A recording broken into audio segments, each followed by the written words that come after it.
Avez-vous déjà été confronté à une situation où tout semblait brisé, où la haine, la colère ou l'indifférence paraissaient être les seules réponses? Si oui, vous êtes au bon endroit. Car aujourd'hui, je vais vous montrer une vérité simple mais puissante. Peu importe la situation, l'amour est toujours la réponse. Pas l'amour faible ou romantisé que l'on vend dans les films, non. Je parle de l'amour stoïcien, une force indomptable qui transforme les vies et reconstruit ce qui semblait irréparable. Vous pensez peut-être que c'est impossible, mais laissez-moi vous prouver le contraire avec 3 histoires qui vous captiveront, vous inspireront et oui, vous bouleverseront. Des histoires qui ne ressemblent à rien de ce que vous avez entendu auparavant. Avant de plonger dans ce voyage, je vous demande une chose. Abonnez-vous, activez la cloche et partagez cette vidéo avec quelqu'un qui a besoin de retrouver espoir.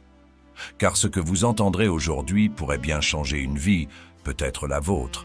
Et croyez-moi, la dernière histoire que je vais partager, c'est celle que vous n'oublierez jamais. Préparez-vous à voir l'amour sous un jour que personne ne vous a jamais montré. Parlons d'un type de douleur que beaucoup d'entre nous connaissent, mais n'aiment pas admettre, celle des conflits familiaux. Vous savez, ces disputes qui commencent par une broutille, un malentendu ou une divergence de valeurs, mais qui, avec le temps, se transforment en murs infranchissables. Ces conflits laissent des cicatrices invisibles, mais bien réelles, et souvent, nous choisissons de vivre avec. Mais à quel prix? Prenons l'histoire de Paul et de son père. Ils avaient une relation autrefois solide, une complicité père-fils qui semblait inébranlable. Mais comme dans de nombreuses familles, une tragédie a tout changé, la mort de la mère. Perdre un être cher est déjà une épreuve, mais pour Paul et son père, cette douleur s'est transformée en colère. Ils n'ont jamais appris à exprimer leur souffrance autrement. Et tout a basculé lorsque le sujet de la maison familiale est apparu. Paul, ambitieux et déterminé à tracer son propre chemin, voulait vendre la maison pour financer son projet de start-up. Son père, ancré dans ses souvenirs, refusait catégoriquement. « Cette maison est tout ce qui me reste de ta mère », disait-il. Les discussions sont vite devenues des disputes, les disputes des hurlements et finalement, le silence. Un silence lourd, pesant, qui a duré 10 ans. 10 ans sans un appel, sans un message, sans même une carte pour Noël ou un mot d'anniversaire. Pensez-y une seconde. Avez-vous vécu quelque chose de similaire? Une relation précieuse qui s'effondre à cause de la fierté ou d'un malentendu? Peut-être que vous portez encore ce poids. Une rancune qui s'est transformée en habitude. Vous savez que cela vous ronge, mais vous ne faites rien pour y remédier, parce que l'orgueil vous retient. Revenons à Paul. Pendant ces 10 années, il s'est convaincu qu'il avait raison, que c'était à son père de faire le premier pas. Mais au fond, quelque chose n'allait pas. Malgré ses succès professionnels, il ressentait un vide. Chaque fête de famille à laquelle il n'assistait pas, chaque photo qu'il voyait sur les réseaux sociaux de cousins et d'oncles réunis, le ramenait à ce trou béant dans sa vie. Et puis un jour, un ami lui a posé une question qui a tout changé. « Si ton père mourait demain, serais-tu en paix avec toi-même » Cette question l'a hanté. Il a compris qu'il était temps d'agir. Inspiré par une citation de Sénèque qu'il avait lue quelques jours auparavant, « La vie est trop courte pour entretenir des querelles inutiles ». Il a décidé de prendre son courage à 2 mains. Ce dimanche-là, il s'est rendu chez son père sans prévenir. Il ne savait pas à quoi s'attendre. Peut-être un rejet, peut-être une porte claquée. Mais il savait une chose, il ne pouvait plus vivre avec ce silence. Lorsque son père a ouvert la porte, Paul a vu quelque chose qu'il n'avait pas remarqué depuis longtemps. Un homme fatigué, vieilli et profondément blessé. Mais au lieu de discuter ou de justifier son absence, il a simplement dit « Papa, je suis désolé. Je t'aime, rien n'est plus important que toi. » Ces mots, si simples et pourtant si puissants, ont brisé une décennie de colère. Son père, d'abord surpris, a fondu en larmes. C'était la première fois qu'ils pleuraient ensemble depuis le décès de sa mère. À cet instant précis, le poids de 10 années s'est envolé. Pas parce que les souvenirs de leurs disputes avaient disparu, mais parce que l'amour qu'ils partageaient était plus fort que tout. Vous vous demandez peut-être, mais si c'est aussi simple, pourquoi ne puis-je pas le faire? La réponse, c'est la peur. Nous avons peur d'être rejetés, de ne pas être compris ou même de nous montrer vulnérables. Pourtant, la vulnérabilité est l'essence même de l'amour stoïcien. ce n'est pas une faiblesse, c'est une force qui nous libère. Après cette réconciliation, la vie de Paul a changé. Son père, pour la première fois, a compris les rêves de son fils et a décidé de l'aider à financer sa start-up en mettant une partie de ses économies de côté. Quant à Paul, il a retrouvé une paix intérieure qu'il n'avait pas connue depuis des années. Ils ont reconstruit leur relation, non pas sur le passé, mais sur un présent rempli de compréhension et de respect. Et vous, à quoi ressemble votre histoire? Peut-être que ce n'est pas avec un parent, peut-être est-ce un frère, une sœur, un ami proche, une relation brisée par des années de silence ou de ressentiment. Vous vous dites peut-être, mais moi c'est différent, ils ne voudront jamais me pardonner. Mais posez-vous cette question, qu'avez-vous à perdre en essayant? Et si, comme Paul, vous aviez tout à gagner?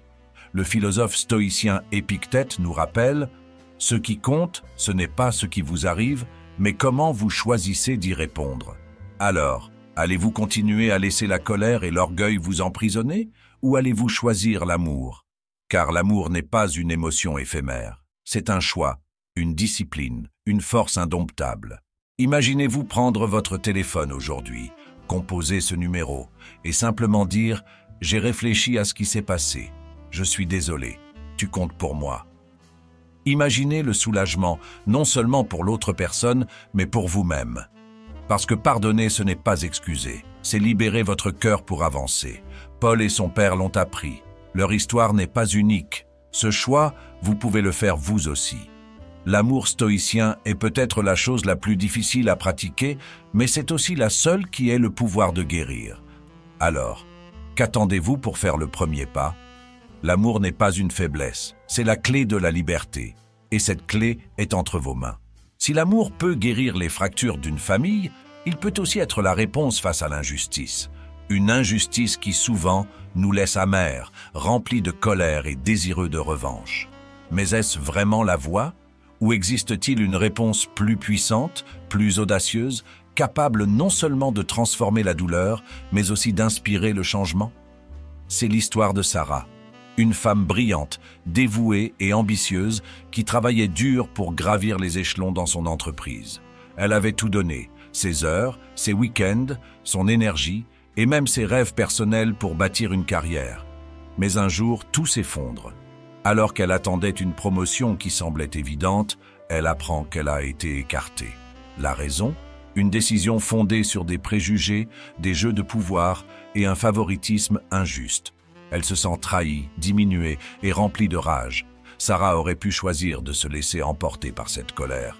Elle aurait pu se battre dans un procès épuisant, nourrir un ressentiment permanent ou sombrer dans le désespoir. Et c'est ce que beaucoup auraient fait. Mais Sarah a choisi une autre voie. Une voie plus difficile mais infiniment plus transformative. Elle a choisi l'amour.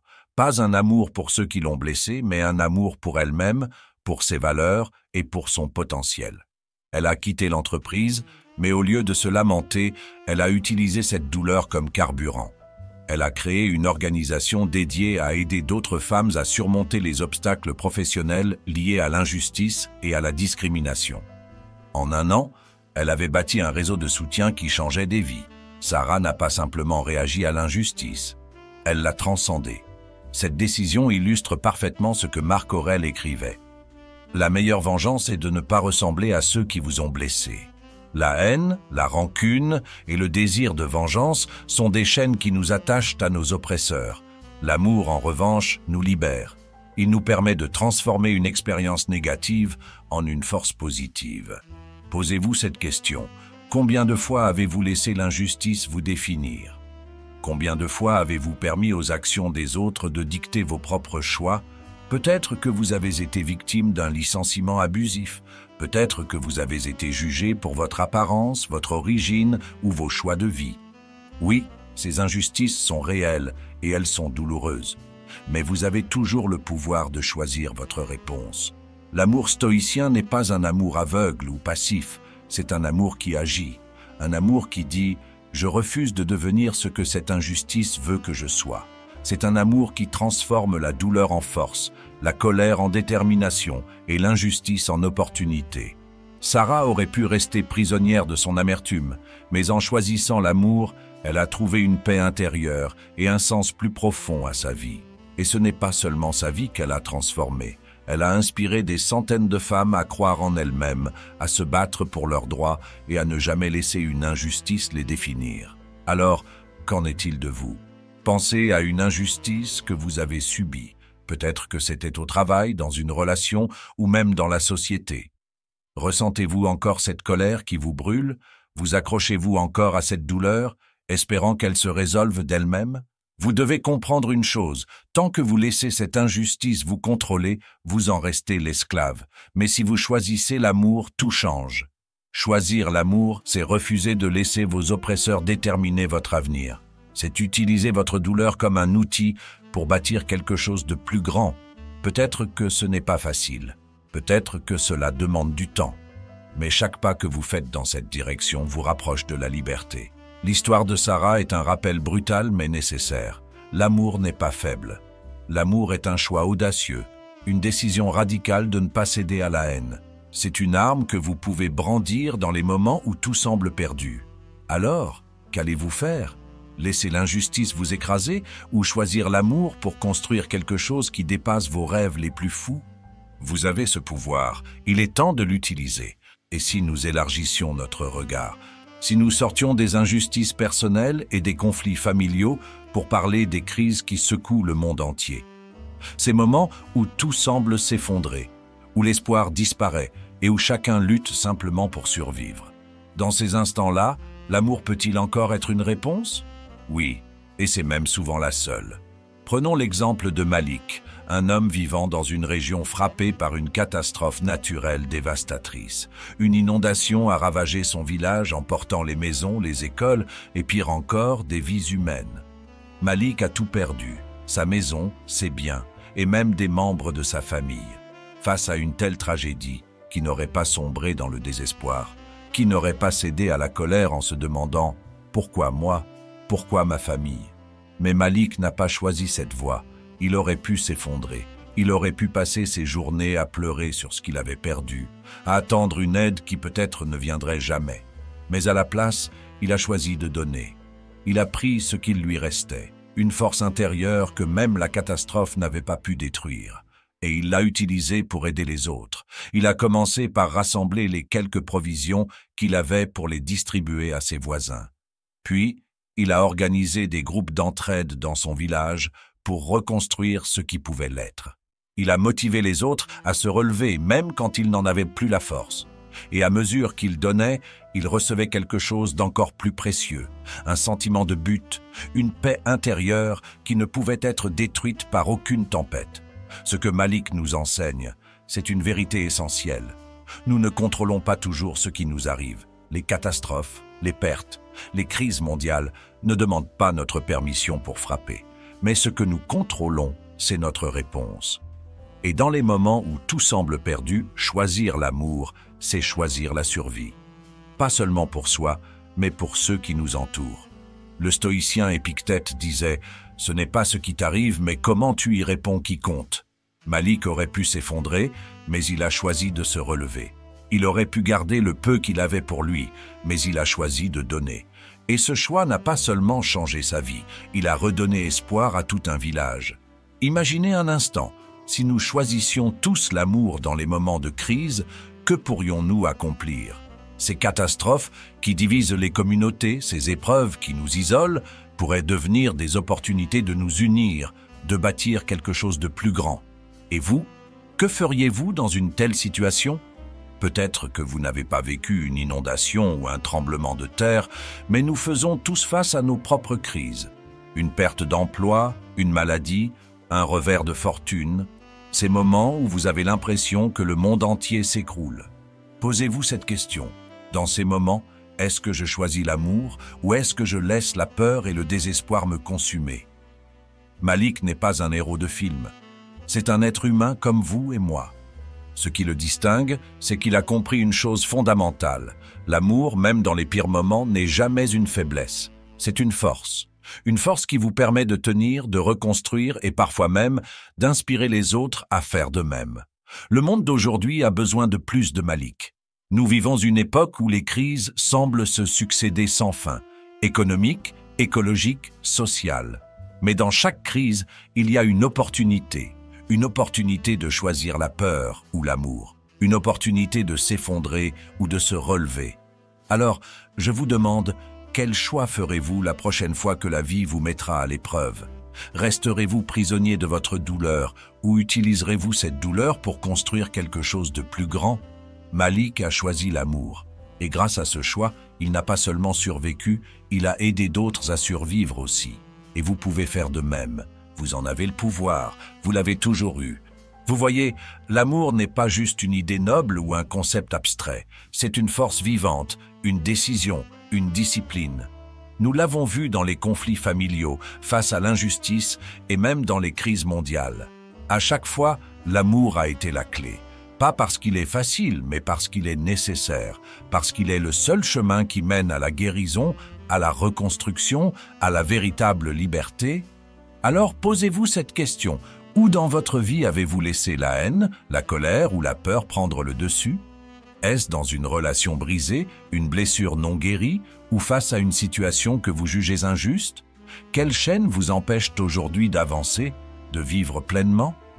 L'amour stoïcien n'est pas faible. C'est un acte de rébellion face à ce qui tente de nous briser. C'est refuser d'être esclave de la douleur ou de l'orgueil, et c'est ce choix que vous pouvez faire dès aujourd'hui. Pas demain, pas la semaine prochaine, aujourd'hui. Prenez ce téléphone, écrivez ce message, faites ce geste, même si vous avez peur, même si vous hésitez. L'amour n'attend pas. Parce qu'en fin de compte, la vraie question n'est pas « Pourquoi devrais-je aimer ?», mais plutôt « Pourquoi ne pas aimer ?» Qu'avez-vous à perdre? L'orgueil? La peur? Ces choses n'ont jamais nourri personne. Mais l'amour, lui, est une force qui grandit à chaque fois qu'on le partage. Imaginez un instant, et si nous choisissions tous l'amour comme réponse? Nos familles seraient plus unies, nos injustices deviendraient des tremplins pour quelque chose de plus grand, et nos crises, aussi terribles soient-elles, deviendraient des opportunités de se relever ensemble. L'amour a ce pouvoir, pas un amour passif ou naïf, mais un amour stoïcien, enraciné dans la force et la sagesse. Alors aujourd'hui, je vous lance un défi. Faites ce choix. Choisissez l'amour là où il semble le plus difficile, là où tout vous dit de céder à la colère, au ressentiment ou au désespoir. Montrez à vous-même et au monde que l'amour n'est pas une faiblesse. Il est la plus grande force dont nous disposons. Et si cette vidéo vous a inspiré, ne la gardez pas pour vous. Partagez-la avec quelqu'un qui en a besoin. Abonnez-vous, activez la cloche et rejoignez cette communauté où nous apprenons à vivre avec plus de courage, de sagesse et surtout d'amour. Ensemble, nous pouvons changer nos vies et peut-être même, un jour, changer le monde. L'amour est toujours la réponse. Maintenant, c'est à vous de jouer.